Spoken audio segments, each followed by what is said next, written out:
رجالا أو ركبانا فإذا أمنتم فاذكروا الله كما علمكم ما لم تكونوا تعلمون والذين يتوفون منكم ويذرون أزواجا وصية لأزواجهم متاعا إلى الحول غير إخراج فإن خرجنا فلا جناح عليكم فيما فعل في أنفسهن من معروف والله عزيز حكيم وللمطلقات متاع بالمعروف حقا على المتقين كذلك يبين الله لكم آياته لعلكم تعقلون صدق الله العظيم. آپ کے سامنے پارہ نمبر 2 سورت نمبر 2 سورہ بقرہ کی آیت نمبر 238 239 240 241 242 کی تلاوت ہوئی ہے. اللہ تعالیٰ کا ارشاد ہے حافظوا علی الصلوات والصلاة الوسطی، تمام نمازوں کی اور درمیانی نماز کی پابندی کرو. وقوموا للہ قانتین، اور اللہ کے لیے خاموش کھڑے رہا کرو. اللہ تعالیٰ نے اپنے کلام میں فرمایا الصلاۃ الوسطی، اردو میں کہیں تو یوں کہہ سکتے ہیں صلاۃ الوسطی. اس کا ترجمہ 2 کرتے ہیں مفسرین و مترجمین. درمیانی نماز الصلاۃ الوسطی ترجمہ ہوگا درمیانی نماز. دوسرا ترجمہ کرتے ہیں بیچ والی نماز. اب یہ درمیانی نماز اور بیچ والی نماز کون سی ہے؟ صحابہ کرام رضوان اللہ تعالی علیہم اجمعین میں وہ صحابہ جن کا خاص آقا مولا صلی اللہ تعالی علیہ وسلم کے ارشاد گرامی یعنی احادیث سے تعلق تھا، ان سے مختلف حدیثیں مروی ہیں صلاۃ وسطی کی تفسیر میں. لیکن خلفائے راشدین، خلفائے اربعہ یعنی سیدنا صدیق اکبر، سیدنا عمر ابن الخطاب، سیدنا عثمان ابن عفان، سیدنا علی ابن ابی طالب رضوان اللہ تعالی علیہم اجمعین، عبداللہ ابن مسعود رضی اللہ تعالی عنہ، عبداللہ ابن عباس رضی اللہ تعالی عنہ، اور بھی صحابہ کرام ہیں جن کو علماء کی زبان میں آپ جمہور صحابہ کہہ سکتے ہیں، جمہور ائمہ کہہ سکتے ہیں.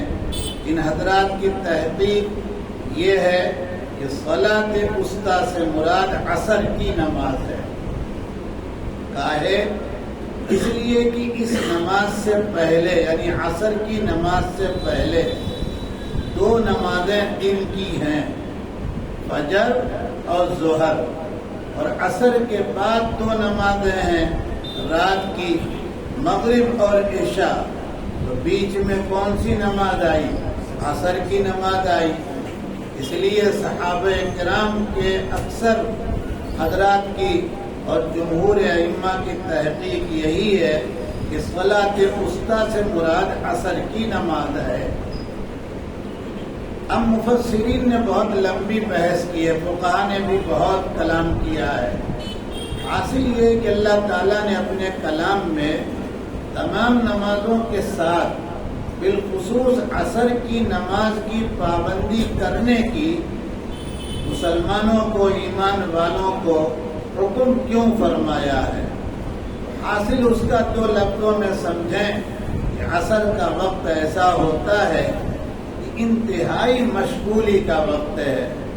دکاندار بھی پورے دن کا معاملہ اپنا نپٹانا جلدی جلدی چاہتا ہے، گھر کے لوگ بھی اپنی بازار اور خورد و نوش کی چیزوں کو لانے کی کوشش کرتے ہیں، اور بھی ضرورت ایسی ہوتی ہے کہ جو اب شام ہونے سے پہلے پہلے پورا کرنا چاہتے ہیں۔ اگر اس مشغولی کے وقت میں، اس کام کے وقت میں نماز ہاتھ سے چلی گئی تو ظاہر بات ہے کہ احادیث نبوی کے مطابق انتہائی نقصان اٹھانے والا وہ ہے جو نماز چھوڑ رہا ہو، جو نماز سے کاہلی اور سستی برت رہا ہو۔ تو اس لیے اللہ تعالیٰ نے صلاۃ وسطیٰ کی، یعنی عصر کی نماز کی، درمیانی والی نماز کی، بیچ والی نماز کی تاکید فرمائی ہے۔ دوسری یہاں ایک بات ذرا توجہ سے سنیے گا کہ الصلوات، حافظوا علی الصلوات، عربی زبان کا یہ لفظ ہے، سمجھ جائیں گے آپ، یہ جمع کا لفظ ہے۔ جمع کہتے ہیں تین یا تین سے زیادہ پر کوئی لفظ بولا جائے تو پتہ چلا کہ اللہ تعالیٰ یہ کہہ رہے ہیں نمازوں کی پابندی کرو، یعنی کم سے کم 3 نمازوں کی کیا کرو؟ پابندی کرو، جمع کا صیغہ ہے۔ اور صلاۃ وسطیٰ کہہ دیا، صحابہ کرام نے حضور کی احادیث کی روشنی میں اور ائمہ اربعہ نے بھی کہہ دیا یہ عصر کی نماز ہے، تو کل ہو گئی کئے نماز؟ 4 نماز ہوگی۔ سمجھ رہے ہیں کہ نہیں؟ اب جمع کا جو اطلاق ہوتا وہ 3 سے کم پر نہیں ہوتا، 3 سے آگے جائے گا۔ اس لیے صلوات میں، حافظوا علی الصلوات میں 4 نماز اور صلاۃ وسطیٰ میں 1 نماز، اور یہ دونوں الگ ہیں۔ اسی لیے ترجمہ بڑی صفائی کے ساتھ ہوا، یہ تمام نمازوں کی نہیں ترجمہ ہوا، بلکہ ہوا کہ نمازوں کی پابندی کرو اور عصر کی نماز کی کیا کرو؟ پابندی کرو۔ لہذا اگر 4 نماز مراد لے لیں، کس میں؟ علی الصلوات میں، 1 نماز بچتی ہے عصر کی، تو کل کئے نمازیں ہو گئیں؟ 5 ہو گئیں۔ قرآن کریم کی اس آیت سے صحابہ، تابعین، ائمہ اربعہ نے 5 نمازوں کو ثابت کیا ہے۔ احادیث میں تو ثابت ہے، اس سے بحث نہیں ہو رہی ہے، قرآن کی آیت سے ثابت کرنے کی بات ہو رہی ہے۔ کیوں؟ ذرا توجہ سے یاد رکھیے گا، بہت سے لوگ ہیں جو اپنے کو اہل القرآن کہتے ہیں، قرآن والے، وہ ساری دنیا سے ذہین اور ہوشیار اپنے کو ثابت کرتے ہیں، عقل مند ثابت کرتے ہیں۔ ان کے نزدیک آقا مولا صلی اللہ علیہ وسلم کے ارشادات یعنی احادیث حجت نہیں ہے۔ تو قرآن والے لوگ جو ہیں وہ کیا ترجمہ کر رہے ہیں وہ دیکھیے گا، نمازوں کی پابندی کرو، اے نمازیں کہتے ہیں 3، کیوں؟ ترجمہ کا لفظ 3 ہی پر بولا جا رہا ہے، 3 پر نہیں بولا جا رہا، کم سے کم 3 پر بولا جا رہا ہے، 3 سے زیادہ بولا جا رہا ہے۔ تو آپ حدیث کا انکار نہیں کر رہے ہیں بلکہ قرآن کی لغت کا انکار کر رہے ہیں، اور قرآن کی لغت کا انکار کرنا اسی طرح سے انکار مانا جائے گا جیسے پورے قرآن کو اللہ کا کلام کوئی نہ مانے۔ اس لیے ہمیشہ یاد رکھیے گا کہ 5 نمازوں کا تذکرہ اللہ کے کلام میں موجود ہے، اور 5 وقت کا تذکرہ کہ 5 وقت میں عبادت کرو، نماز پڑھو، یہ تو بہت سی آیتوں میں موجود ہے۔ وہ اپنے موقع پر بات آئے گی تو انشاءاللہ سارے وقت بتائے جائیں گے۔ اسی قرآن میں صلاۃ ضحیٰ کا ذکر ہے، ظاہر بات ہے ضحیٰ کس کو کہتے ہیں موقع پر عرض کیا جائے گا. میں یہ ساری بات اس لیے عرض کرتا ہوں آپ اپنے کو اس راستے پر رکھنے کی کوشش کیجیے گا جس راستے پر حضور صلی اللہ تعالیٰ علیہ وسلم نے اپنے جانے کے وقت صحابہ کو رکھا تھا اور صحابہ اسی راستے پر رہے. اسی لیے اہل حق کے نزدیک اللہ کا کلام حجت، نبی کریم صلی اللہ علیہ وسلم کے ارشادات یعنی احادیث حجت. دونوں سے جو باتیں جو احکام ثابت ہوں گی وہ تمام انسانوں پر عمل کرنا کیا ہوگا؟ ضروری ہوگا. اس کے بعد اللہ تعالیٰ نے فرمایا وَقُومُوا لِلَّهِ قَانِتِينَ، اور اللہ کے لیے خاموش کھڑے رہا کرو. قانتین قنوت سے ہے. قنوت کا عربی ترجمہ اردو میں جو ہوگا وہ یوں ہوگا، قنوت ترجمہ ہوگا اطاعت فرما برداری. دوسرا ترجمہ قنوت دعا. اسی لیے کہتے ہیں کہ وطر میں دعائے قنوت پڑھا کرو. سمجھ رہے ہیں کہ نہیں؟ دعا ہے وہ. قنوت کا ترجمہ ایک اور ہوتا ہے ادب اور تواضع. قنوت کا ایک ترجمہ اور ہے خاموش. اس لیے یہاں خاموش رہنا ترجمہ تو ہوا لیکن سارے ترجمے کی گنجائش ہے. کیسے؟ اللہ کے لیے اطاعت اور فرما برداری کی نیت سے کھڑے رہو. یہ اطاعت و فرما برداری کا ترجمہ. اللہ کے لیے ادب اور تواضع سے کھڑے رہا کرو. یہ ترجمہ ادب اور تواضع کا ہوا. اللہ کے سامنے دعا کرو. یہ ترجمہ دعا ہوا. اور وہ ترجمہ جو بھی ترجمے میں ہوا ہے اللہ کے لیے خاموش کھڑے رہا کرو. اس ترجمہ کو مفسرین نے زیادہ ترجیح دی ہے. اس کی وجہ یہ ہے کہ سیدنا زید ابن ارقم رضی اللہ تعالی عنہ مشہور صحابی ہیں. وہ فرماتے ہیں کہ ابتدا میں جب ہمیں مکہ المکرمہ میں بلکہ ہجرت کر کے ہم مدینہ آئے تب بھی نماز میں ہمیں ضرورت کے مطابق بات کرنے کا پرمیشن تھا، اجازت تھی. اسی لیے تکبیر تحریمہ کے ساتھ جو ساتھی ہمارے کھڑے رہتے بعد میں آنے والا بلا تکلف پوچھتا اس کے کان میں بول کے کئی رکعت ہوئی تو وہ یہ نہیں کہتا انگلی سے بلکہ صاف کہتا کہ ایک ہوئی دو ہوئی. اسی طرح کبھی کبھی یہ بھی پوچھ لیتا کہ آج کتنا دکان پر کما کے آئے. جب لمبی قرات حضور کر رہے ہیں ہمارا ساتھی جواب دے دیتا کہ 2000 درہم کمائے ابھی باقی ہے. سمجھ رہے ہیں کہ اللہ تعالیٰ نے یہ کہا کہ نہیں وَقُومُوا لِلَّهِ قَانِتِينَ. آج کی تاریخ سے اب یہ یاد رکھو نماز انتہائی پرسکون انداز میں خاموشی کے ساتھ پڑھا کرو. جو اذکار جو قرات کرنے کی بات کہی گئی بس وہی، دنیا کی کوئی بات کرنے کی ضرورت. پھر ایک صحابی کی روایت اس کی تفسیر بن رہی ہے. انہوں نے یہ ماحول معلوم کر رکھا تھا کہ مدینے میں یہ چل رہا ہے، نماز ہوتی ہے تو کوئی جا کے پوچھ لے. تو وہ آئے باہر کے تھے، وہ نماز ہو رہی تھی تو زور سے انہوں نے کسی ساتھی سے پوچھا کتنی رکعت ہوئی. تو لوگوں نے آنکھیں نماز میں یوں کرنا شروع کیا یعنی اب پرمیشن. اور بیچارے تو باہر کے تھے.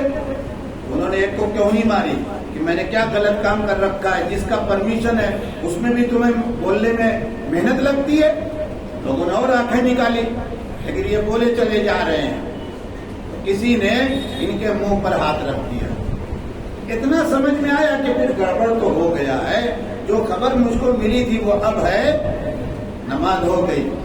آقا مولا صلی اللہ علیہ وسلم رحمت تھے، رحمت عالم، شفقت کے مجسم تھے. اسی لیے اللہ تعالیٰ نے کہا لَقَدْ جَاءَكُمْ رَسُولٌ مِّنْ أَنفُسِكُمْ عَزِيزٌ عَلَيْهِ مَا عَنِتُّمْ. آگے کہا کہ یہ پیغمبر رؤوف انتہائی تمہارے لیے شفیق مہربان ہے، رحیم انتہائی تم پر رحم کرنے والا ہے. وہ کہتے ہیں کہ آقا مولا صلی اللہ علیہ وسلم نے مجھے نماز کے بعد بلایا. پہلے پوچھا کہ کون تھا بھائی بول رہا تھا. تو لوگ ادھر ادھر دیکھنے لگے. ادبن کون بتایا کس کا کام. میں خود آگے بڑھا کہ جی میں ہوں. اور میں آؤ. آپ نے صاحب کہا سنو یہ نماز ذکر اذکار کی چیز ہے، اس نماز میں دنیاوی کوئی بات کہی جائے گی، اگر کسی نے اس طرح کی حرکت کی تو یہ صحیح بات نہیں ہے۔ اسی لیے فقہ حنفی کی ابتدائی جو کتابیں مدرسوں میں پڑھائی جاتی ہیں اور انتہائی جو پڑھائی جاتی ہے ہدایہ اولین، وہاں تک ایک ہی مسئلہ ہمیں مختلف انداز میں ملتا ہے کہ اگر نمازی نماز کے اندر جان بوجھ کر یا بھول کر کوئی دنیا کی بات کرے گا تو اس کی نماز کیا ہوگی؟ فاسد ہو جائے گی، خراب ہو جائے گی۔ یہ فقہ حنفی کا مسئلہ بتا رہا ہوں، اسی کا پڑھا ہوا ہوں، اسی کی روٹی کھایا ہوں، اسی کا مقلد ہوں۔ اگر کسی اور فقہ میں کچھ گنجائش ہو اس سے مجھے کوئی اعتراض نہیں ہے۔ فَإِنْ خِفْتُمْ فَرِجَالًا أَوْ رُكْبَانًا، اگر تم کو دشمن یا کسی سے بھی خوف ہو تو پیدل یا سوار ہو کر نماز پڑھو۔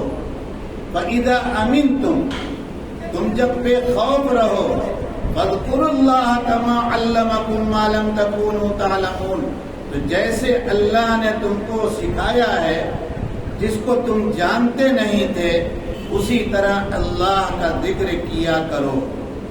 بڑے مہربان ہے اللہ پاک، ہم نے آپ نے اپنے رب کو نہیں پہچانا ہے، دوسروں کی کیا بات کریں۔ نماز سے بہت گھبراتے ہیں ہم لوگ، حالانکہ نماز جتنی عظیم الشان عبادت ہے اتنی ہی سہولت والی عبادت ہے۔ اگر ڈر ہو یا جگہ نہ ہو، موقع نہ ہو، تو پیدل سے کھڑے ہو کے چلتے ہوئے نماز پڑھ لو یا سواری پر سوار ہو جاؤ۔ نہیں سمجھ رہے ہیں؟ باقاعدہ رکوع سجدہ نہیں کر پا رہے ہو تو اشارہ سے نماز پڑھو، لیٹ کے نماز پڑھو، ہر طرح سے سہولت۔ سواری میں بھی یہ بات یاد رکھنے کی ہے کہ نیت باندھتے وقت قبلہ تو سمجھ میں آیا، لیکن نیت باندھنے کے بعد یوں پوری دنیا کا ہم راؤنڈ لگانے لگے، کوئی فرق نہیں پڑے گا، پڑھتے رہو نماز تو۔ ٹرین میں پڑھو، ہوائی جہاز میں پڑھو، بس میں اگر کشادہ جگہ ملے تو وہاں پڑھو، پلیٹ فارم پر پڑھو، ایئرپورٹ پر پڑھو، ہر جگہ پڑھو، بیٹھ کر پڑھو، کھڑے ہو کر پڑھو، کروٹ کے مطابق پڑھو۔ یہ ساری شکلیں علماء کی زبان میں آزار ہے، دشمن سامنے موجود ہے تب بھی پڑھو۔ ایک امام پڑھائے تم کو، باقی لوگ حفاظت کرتے رہیں، وہ فارغ ہوں تو دوسرے لوگ پڑھیں، لیکن جب تم اطمینان سے بے خوف ہو جاؤ جیسے یہ پوزیشن ہے تو پھر اب اسی طرح سے پڑھو جیسے اللہ تعالیٰ نے سکھایا ہے، اور اللہ تعالیٰ کی تعلیم آقا مولا صلی اللہ علیہ وسلم کی تعلیم ہے۔ والذین یتوفون منکم ویذرون ازواجا، اور تم میں سے جو لوگ وفات پا جائیں اور وہ بیویاں چھوڑ جائیں، وصیۃ لازواجہم متاعا الی الحول غیر اخراج، تو وہ اپنی بیویوں کے لیے 1 سال کا نفقہ اور نہ نکالنے کی وصیت کر جائیں۔ فإن خرجنا، اگر وہ نکل جائیں، فلا جناح علیکم فیما فعلن فی انفسہن من معروف، وہ مروش طریقے پر اپنے بارے میں جو چاہیں فیصلہ کریں، تم پر کوئی گناہ نہیں۔ واللہ عزیز حکیم، اور اللہ زبردست ہیں، حکمت والے ہیں۔ پچھلے سبق کی پہلے ایک بات یاد کریں آپ، پچھلے سبق میں یہ بات آ چکی ہے کہ اگر مرد کا شوہر کا انتقال ہوا تو اس کی بیوی عدت گزارے گی اور وہ عدت وفات کہی جائے گی، لیکن اگر وہ حاملہ ہے تو اس کی عدت وفات بچہ جننے تک ہے، ڈلیوری تک ہے، ولادت تک ہے۔ ہم اس کو کھول کے بیان کر چکے ہیں، دہرائیں گے نہیں، وقت کم ہے۔ لیکن اگر وہ حاملہ نہیں ہے تو اس کی عدت 4 مہینے 10 دن ہے۔ اب یہ تو اللہ کا حکم آیا نا، 4 مہینے 10 دن کا، اس سے پہلے کیا حال تھا وہ سمجھنے کی اب کوشش کیجیے. اس سے پہلے کی حالت یہ تھی کہ اگر کسی عورت اور کسی شوہر کا انتقال ہو گیا تو اب یہ جو بیوہ ہے 1 سال عدت گزارتی تھی. کتنے سال؟ 1 سال. دوسری بات یاد رکھیے گا، شوہر کے انتقال کے بعد بیوہ اس وقت کے نیم انصار کے مطابق اپنے شوہر کے مال اور پراپرٹی میں سے 1 پیسے کی 1 دانہ کی حقدار نہیں ہوتی تھی. اگر شوہر کا بھائی زندہ ہے وہی سب کچھ لے کے بیٹھ جاتا تھا، اور اگر وہ نہیں تو پھر لڑکا جو ہے وہ لے لیتا تھا سب. ماں کو کچھ ملنے والا نہیں. اب اللہ تعالیٰ نے دین نازل کیا. یہ دین تھوڑا تھوڑا کر کے آیا ہے، تورات کی طرح ایک ساتھ یہ نہیں آیا ہے.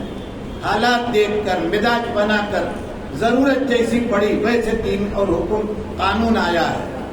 بہرحال اب اللہ تعالیٰ نے تھوڑی سی ایمان والوں کو قانون کی پابندی بتائی.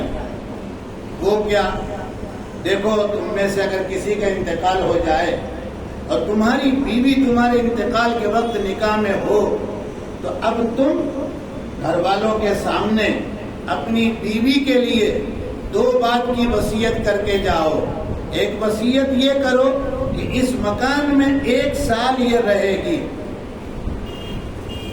دوسری وصیت یہ کرو کہ 1 سال کا اس کا جو خرچ ہوگا، فقہ کی زبان میں نفقہ، وہ بھی میرے مال میں سے یہ تم لوگوں کی ذمہ داری ہے کہ دینا. مختصر لفظ آپ یوں کہیں کہ اللہ تعالیٰ نے یہ حکم دیا کہ اے لوگوں، جب تمہارا انتقال ہو تو تم اپنی بیوی کے لیے نفقہ اور سکنا 1 سال کی وصیت کر کے جاؤ. ٹھیک ہے؟ ارے سمجھ میں آیا؟ اب دوسرا قانون پڑھیے. اللہ کا قانون آیا 4 پارے میں سورہ نساء میں. پوری سورت آئی عورتوں کے نام سے. یہاں یاد رکھ لیجئے گا، دنیا میں جتنی دھرم کی کتابیں ہیں، کسی کتاب میں عورت کے بارے میں کوئی بھی لیسن، کوئی مقدر اس کا بھاگ ہے ہی نہیں. بلکہ جتنی دنیا کی کتابیں ہیں، چاہے وہ اس وقت کی انجیل، تورات، اور یہاں کے لوگ اپنے گریبان میں آئینہ دیکھیں تو عورت ڈائن ہے، فسادی ہے، عورت بے حیائی کا اڈا ہے، عورت سے زیادہ کوئی خراب چیز، اور اسی عورت کے پیچھے مر رہے ہیں. جس عورت کو یہ خراب کہہ رہے ہیں اسی کے پیچھے کیا ہو رہا ہے؟ سارا کھیل کس کے پیچھے چلا رہے ہیں؟ یہ پیسہ اور عورت کے پیچھے. سمجھ میں بات آ رہی ہے کہ نہیں؟ یہ ہے اللہ کا قانون جس نے مستقل سورہ نساء عورتوں کے نام پر نازل کر کے قانون اکثر عورتوں کو اس نے بیان کر دیا. بہرحال یہ بیچ بیچ میں اس لیے کہتا ہوں اہمیت ہو اس کی. اس کے بغیر ایمان نہیں کامل ہوگا، بلکہ ایمان ہی نہیں ہوگا. اہمیت بیٹھا ہو. دوسرے قانون کو دیکھو کہ بڑا اچھا، کچھ نہیں ہے کیا وہاں. بہرحال ایک قانون تو یہ آیا کیا، 1 سال کا نفقہ سکنا دینا ہے. اس کا ذکر یہاں آیا.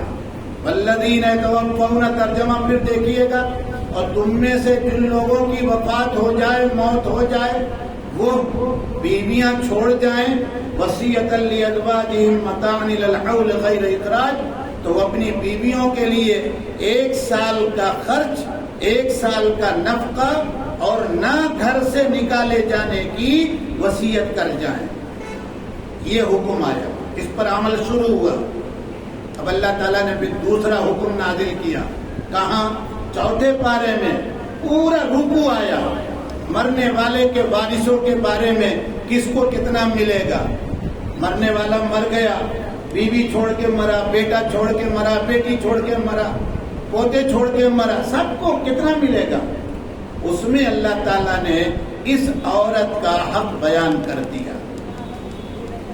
اب جب اس عورت کا حق مل گیا وہاں پر میراث میں، اور اس کے ساتھ ساتھ احادیث نبوی میں صراحت ہو گئی کہ عدت کے زمانے یعنی 4 مہینہ 10 دن تک اپنے شوہر کے گھر میں رہ سکتی ہے. اس کے بعد اگر وہ مکان اس کا اپنا نہیں ہے تو وہ مکان خالی کرے گی. اس 2 حکم کے بعد علماء کی زبان میں سمجھیے یہ 2 حکم منسوخ، لیکن تلاوت ہوگی. رمضان شریف میں حافظی اگر یہ کہیں حکم تو منسوخ ہو گیا تلاوت نہ کریں تو قرآن پورا ہونے والا حکم تلاوت ہے، تلاوت کا حکم ہے، لیکن جو حکم اس کا موجود تھا عمل کا وہ منسوخ ہو چکا ہے. لیکن اگر 2 سال 1 سال اس گھر میں یہ عورت خود نہیں رہنا چاہتی، 4 مہینہ 10 دن کی عدت گزر گئی یا بچے کی ولادت ہو گئی، وہ اپنے اعزا اقربا کے جانا چاہتی ہے، چاہے وہ مروج طریقے پر حیا شرم کے ساتھ یا دوسرے نکاح کی بات کر رہی ہے، تو مرنے والے کے گھر والوں کو اس میں آبجیکشن اٹھانے کی، اعتراض کرنے کی کوئی ضرورت. اللہ زبردست ہیں، حکمت والے ہیں. جب جو قانون چاہیں گے اور جتنی قانون کی تبیین اور وضاحت میں تمہارے لیے بھلائی ہے وہی اللہ میاں بیان کریں گے. اس کے بعد اللہ تعالیٰ فرماتے ہیں وَلِلْمُطَلَّقَاتِ مَتَاعٌ بِالْمَعْرُوفِ، مطلقہ عورتوں کے لیے مروج طریقے پر رخصتانہ ہے. متا کہیں گے، متا کہیں گے، کل بتا چکا ہوں، وہ اب نہیں دہرا رہا ہوں کیونکہ 50 سے زیادہ وقت ہو چکا ہے. یہاں صرف آپ کو سمجھنی ایک بات، کل کا سبق آپ ذہن میں لائیں کہ مطلقہ مہر کے اعتبار سے 4 شکل اس کی ہے. یوں کہا تھا کہ مہر کے اعتبار سے مطلقہ عورت کی 4 صورتیں ہیں، یہ عرض کیا تھا، کئی مرتبہ کہا تھا. ایک شکل یہ ہے نکاح کے وقت مہر مقرر ہوا، شوہر کی ایک جائی تنہائی ہوئی تو وہ پورا مہر اس کو ملے گا. دوسری شکل مہر تو متعین لیکن مقدار متعین، اس کو مہر مثل ملے گا شوہر سے ملاقات اگر ہوئی ہے. تیسری شکل کہ مہر مقرر ہوا لیکن شوہر کے ساتھ تنہائی ہوئی تو آدھا مہر ملے گا. چوتھی شکل کہ مہر مقرر نہیں اور شوہر سے ملاقات بھی نہیں، رخصتانہ ملے گا. اب اللہ تعالیٰ یہاں کہہ رہے ہیں کہ ساری مطلقہ عورتوں کو رخصتانہ دے دو. اگر پہلی 3 عورتیں بھی شامل کی جائیں گی، مفسرین نے فقہ نے لیا ہے، تو ان 3 عورتوں کو رخصتانہ دینا واجب نہیں ہوگا بلکہ مستحب. معاملہ صاف کرتے ہوئے گفٹ تھوڑا سا دے دو، حسن سلوک کرو. لا تنسوا الفضل بینکم، آپس میں ایسی لڑائی جھگڑے کے موقع پر بھی ایک دوسرے کے آپس کے درمیان میں حسن سلوک کرنا نہ بھولو. اور اگر پہلی عورت کو پہلی 3 قسموں کو نہ لے تو یہ چوتھی جو ہے جس کی شوہر سے ملاقات بھی نہیں ہوئی اور مہر بھی متعین نہیں تھا تو ظاہر بلا مہر کے نکاح ہوا، تو پھر اس عورت کو رخصتانہ دینا اللہ کے کلام کے مطابق واجب ہوگا.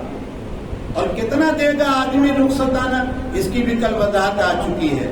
فرماتے ہیں اللہ تعالی حقا علی المتقین، پرہیزگاروں پر، بچنے والوں پر یہ لازم ہے. یہاں طلاق کی پوری بحث اللہ تعالیٰ نے اپنے قوانین کے اعتبار سے جتنی ضرورت سمجھی ہے وہ ذات حکیم ہے، سب بیان ہو چکی. وہ کہا اسی لیے سورہ بقرہ کا وہ حصہ جہاں سے ایلا کی بحث شروع ہوئی تھی اور طلاق یہاں پورا ہو رہا ہے، طلاق کی بحث پوری ہو رہی ہے، وہ کہا اس کو کتاب الطلاق کہتے ہیں، یعنی طلاق کے مسائل. اب اللہ کیا کہہ رہے ہیں رکوع پورا کرتے ہوئے یہ نقطہ لے کے دل میں بیٹھا کے اٹھیے گا، کذالک یبین اللہ لکم آیاتہ، اسی طرح اللہ تمہارے لیے اپنے احکامات کھول کھول کر بیان کر رہے ہیں، لعلکم تعقلون، تاکہ تم سمجھ سے کام لو. طلاق دینے سے پہلے بھی سمجھ لو، طلاق دینے کے بعد بھی سمجھ سے کام لو، طلاق کے معاملات بھی سمجھ کے حل کرو. آپس میں نفسانی خواہشات یا دنیا کے قوانین کے اعتبار سے اس کو نہ حل کرو. اللہ ہم کو آپ کو سمجھنے کی توفیق عطا فرمائے.